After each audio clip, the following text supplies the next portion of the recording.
Greetings, everyone. I'm pleased to introduce Jamie Kim of the KPMG Marketing Consulting Group up to our virtual stage. She'll be leading a session on marketing's new mandate, KPMG's Marketing Procurement Crossfire. Welcome, Jamie. Hey, thank you. Everybody, welcome to ProcureCon Marketing 2020 virtual event and our Crossfire session on marketing's new mandate in sourcing. So once again, my name is Jamie Kim, part of KPMG's marketing consulting practice. Also here with us is Jason Galloway, KPMG Managing Director and Marketing Consulting Practice Lead, as well as Nathan Clark, a director in KPMG's Procurement Advisory practice with a focus in marketing procurement. So, it's no surprise 2020 has really left from spinning, and marketing is absolutely not an exception. Marketers need to be producing results with much less budget, need to be able to adjust in real time to market volatility, and also be able to manage through increased levels of risk. And these circumstances, one would think that marketers would be more open to partnering with procurement. Unfortunately, as we all know, underlying differences, perspectives, and goals, and oftentimes just knowledge can really be a blocker in terms of effective partnership. So today what we want to talk about is we're going to do a little bit of a face-off on these differences in perspectives and goals. So we'll be sharing with you in a bit of a crossfire format what we've heard directly from clients when marketing and procurement have interacted. So our hope is that, hearing both sides of the argument, you'll be able to spot some opportunities where you can be more effective in partnering with marketing. So in our crossfire discussion, Jason is going to be providing the marketer's perspective, and Nathan will be playing the role of a procurement professional. And in addition, today we have Sasha, our graphic artist, who will be capturing the key points and takeaways from today's lesson. So we'll get started. I want to start with talking about agility. So one of the most challenging aspects of the pandemic these days for marketers especially is being able to adjust to the market volatility. So Jason, I want to kind of ask you a question. As a marketer, how do you interact with, or what are some of the expectations that you have in working with procurement through today's environment? Yeah, that's a great question, Jamie. And, as a marketer, my concern is I have to be flexible, right? I need the flexibility to get stuff done, especially in today's environment. We can't slow down the process. We need to be able to quickly get stuff out the door, try different things. We need to be able to work with multiple vendors. And so as we're trying to get things out and new campaigns launched in the marketplace, we don't need procurement slowing things down and not giving us the ability to get stuff done. We think about our ability, we need to be able to be innovative right now and get things out and try different things. As you guys all know, things change drastically almost overnight for us. And so we have to try these kind of new test and learn approaches. And really what we hear from procurement all the time when we try to work with them is like, oh, well, we got to slow things down. I just want to reduce costs. And that's a real challenge for us. Yeah, Jason, listen, we all want to innovate. And I totally get that. I think, though, our challenge, of course, for procurement is, it's easy to say that we're slow, but the reality is that oftentimes we don't even know what's coming. I think that when marketers show up and say, we need to drop everything for this for this particular contract, we have no visibility into what's coming. Being able to actually understand when marketers have something that's important, they want to bring in new suppliers, they want to do other things like that, we could be much more responsive. And I think, quite honestly, oftentimes what marketers don't know, like yourself, is that there's a lot of work that goes on behind the scenes. We've got a lot of contracts that we're working on, a lot of work that we're doing, and being able to get through that, we can do it quickly as long as we're able to manage the work by understanding what's coming. I think that's one of the biggest challenges that we face as procurement is what we would love from marketers is just more ability to understand what you're trying to do. Yeah, I think that's fair. And we can probably bring you in earlier in the process. It just has to be one of those things. We bring you in earlier and help you understand what's going on. Don't try to change the vendors that we're working with and our ability to do that, and understand that we can't go through this long drawn out approval process every single time to get a new vendor on board. right? We, especially in today's world where we need to be able to try some of these new innovative things and try things, we need to be able to bring in specialists and try different things. And, you know, I think that's always our concern about bringing procurement in is that, oh, well, hold on, you got to go through these 45 checks and balances, do this, do that, when we need the ability to move quickly. We want to partner, but we need to make sure that the partnership is helping drive results at the end of the day. Mm-hmm. Yeah, I think the challenge for us is that we can't have an unlimited number of vendors. There has to be some middle ground that we can find with our marketers so that we can make sure that we've got vendors that are useful, that we're not just using vendor after vendor after vendor. Perhaps something like making sure that we understand the strategy behind what new innovations we're going after, or just giving some sort of insight into why we're doing why we're bringing in all of these vendors and spending so much time. For me, it just feels like it's vendor upon vendor, somebody's friends, something like that. We just need to make sure that there is value in doing all of this work to get the vendors in place, just to make sure, because remember, as procurement, we're just trying to make sure that it's not just about cost all the time. We need to make sure that we're protecting your intellectual property. We need to make sure that you're getting what you pay for, those types of things. So making sure that you guys understand that it's not just as simple as flipping a switch and bringing in a vendor would help tremendously from our standpoint. Great. Thank you both. So Nathan, you started talking about cost. So I'd love to start addressing budgets and costs in our next Crossfire discussion. So, of course, many major issues for marketers. Another major issue for marketers is budget cuts, especially now with the pandemic. It's been exacerbated. And also, just to throw out some statistics, analysts right now are reporting that some marketing organizations have seen as high as 40% cuts in their budgets. And many marketers have had to reduce headcount through furloughs and layoffs. So Nathan, I want to kind of address this question to you. What are your concerns about being able to optimize costs in this type of environment? Mm-hmm. Yeah, my biggest challenge, quite frankly, is my CFO comes to me and says, we've got to save money, the company depends on it. And we're given these huge goals that we have to achieve so that the company can stay solvent. But you know what, honestly, a lot of other organizations don't seem to want to pitch in for that. So it becomes a real challenge for us. And one of the jobs clearly that we do as procurement is to save money. But the other challenge that we face is just indiscriminately cutting budgets, in my opinion, is not the smart way to do this. I think that's always the go-to for finance and marketing organizations, is just to say, we're going to cut our budget by 40%. The reality is that this is where procurement can provide a lot of value. We're able to come in and help stretch those dollars. The reality is that 60% that you have left, you're probably overpaying for. So why not let us come in and help negotiate those 60% so that we can take those same dollars and stretch further than where we were before. We need to work smarter, not harder, when it comes to situations like this. And really, the companies that innovate in this space when we're in a pandemic like we are the companies that come out of it stronger.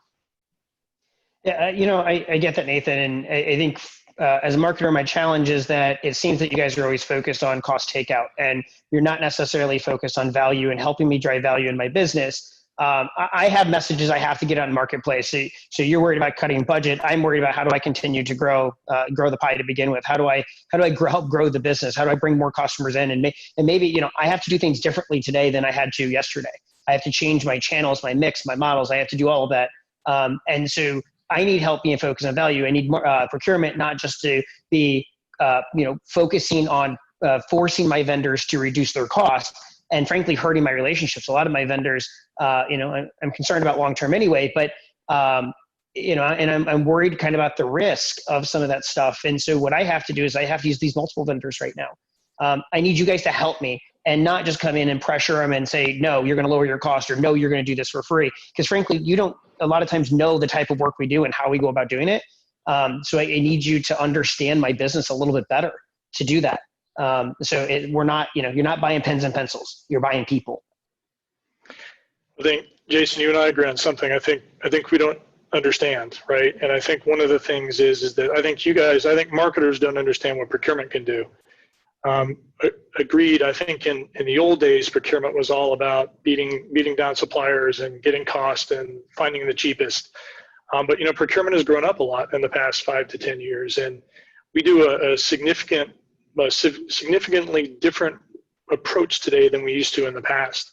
If your marketers understood the value that we can provide, we have plenty of expertise in finding good ways to bring value to the organization that isn't just what's the lowest cost, what's the lowest dollar that we can get. In fact, we're becoming way more strategic, and really honestly, I think I just want marketers to spend some time to understand what we can actually do instead of just dismissing us and going around us. I think that's just a bad situation on top of a bad situation. And that's probably fair. We probably don't understand the value that you can bring to us as marketing as we're going out and having those conversations. And if we readily admit it, we know how to work with marketing, how to work with like agencies, for instance, but we're starting to work with different types of vendors as we work at more consultancies and some of this other stuff. And we know that you do have expertise in that, and you're frankly probably a better gauge of maybe some of what the fair rates are in the marketplace. And so we should probably, spend more time understanding what value you can bring to us as an organization rather than just always trying to go around you guys. Yeah, and I think we can do the same. We can spend time with the marketing organizations and really making sure that we understand what you're trying to accomplish. But it's a two-way street, I think is the appropriate term. Yeah. Okay. Well, great. Thank you, gentlemen, both. It sounds like we're trying to come to an agreement here. So there are 2 terms that were thrown out during the discussion, one which was financial solvency, and the other, Jason was talking about agency risk. So I do want to talk about this specific topic. Likely these days, the last thing a marketer wants to hear is that their agency is going out of business. And right now, what we're hearing with industry analysis and reports is that there's just a massive shakeout happening or coming in the agency business landscape. So, this is a question for Jason. Are you thinking about the agency landscape and how it impacts your plans as a marketer? And how do you actually go about planning for something like this? And how do you become more agile? Absolutely. I think if it's one of the things that keeps me up at night, it's whether or not my agencies are going to be around tomorrow. I know a couple of the big guys I use, they'll still be around, but I worry about all those others that I have to use and for their specialty areas and stuff. And I'm really concerned. Not only are they, not only obviously have they become friends over time, but frankly, they're the lifeblood of my group. They know more about what's going on. And, I guess Nathan's point earlier, I guess, in some cases, I guess I don't know what I own and what I don't own, what I have with these different agencies, but they're important to me. They're important for my overall success. I need them to stay solvent. And that's why I always worry about costs and just pressuring them on costs, because they're important to me and what I get done at the end of the day. One of the things I've done as a marketer is I've now started to use multiple agencies for different things, kind of hedge my bets a little bit. I'm not sure if that is the best strategy at the end of the day and who's going to be around. But I have to do something to manage that risk because, like I said, I rely on them for so much. Yeah, I think, Jason, in this area, procurement can provide a lot of value. Again, different than what we used to do in the past.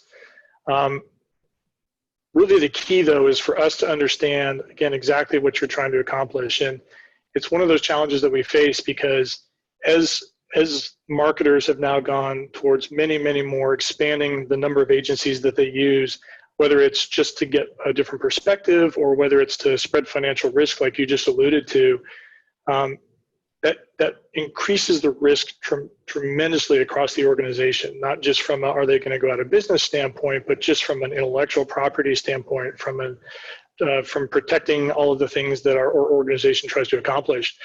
But I think one of the biggest challenges that we face is trying to understand from marketing exactly who are your suppliers that are important to you. Are there suppliers that are more critical than other suppliers? Are there other suppliers that you say, look, if they leave, we're okay?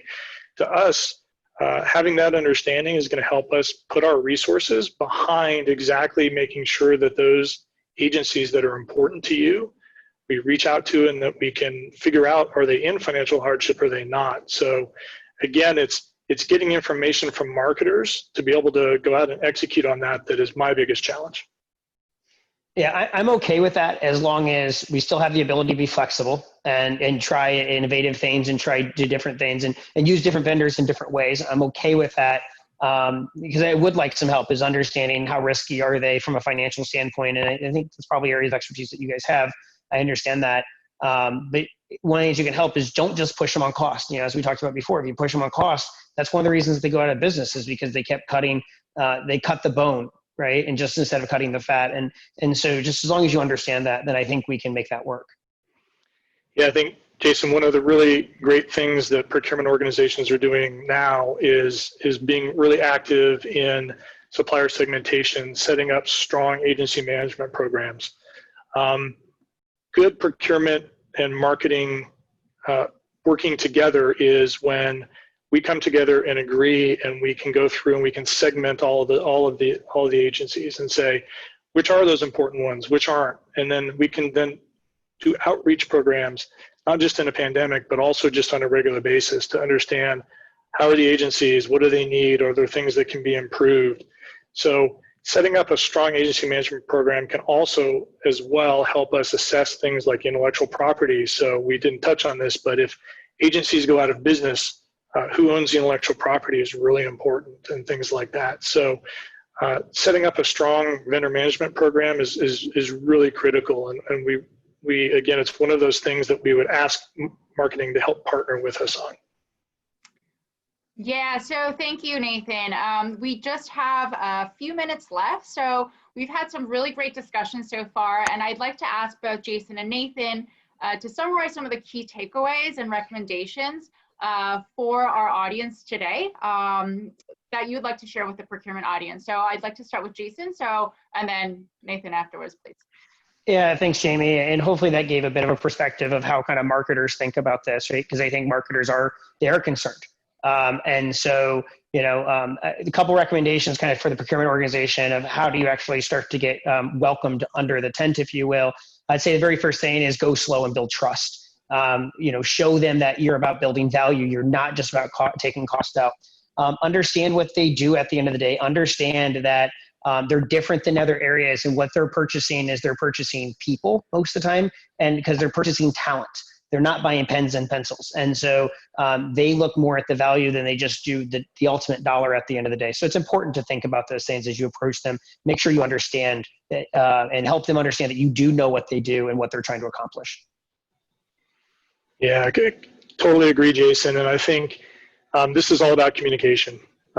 Making sure, Jason and I work together on a lot of projects, and we see the effect of good communication and processes that can have on this whole on the whole marketing organization. When procurement and marketing are working closely together and they can develop governance and they can have continual communication, it solves many of these problems that Jason and I have been talking about. And making sure that you have people in your organizations that are collaborative and want to partner. Like Jason said, from a procurement standpoint, it's making sure that you're listening to the marketers and understanding why things like agility are critically important. And then on the marketing side, it's having people in place that are willing to work and pull procurement into the fold around strategy and what's going to be happening in the future. That partnership is just critically important. And finally, to me, aligning on incentives is really important. Oftentimes, procurement is incentivized only by money. Marketing is incentivized only by top line. How can you bring those two together and build effective partnerships where each of them are trying to solve the same problem? Great. So that wraps up our session. Thank you, both Jason and Nathan, and thank you everyone else for joining us. If you have any questions or comments, or if you would love a copy of our artist graphic session summary, you can contact us at jasongalloway@kpmg.com or nathanclark@kpmg.com. So thank you. All right, and thank you, Jamie and team, for the engaging Crossfire discussion.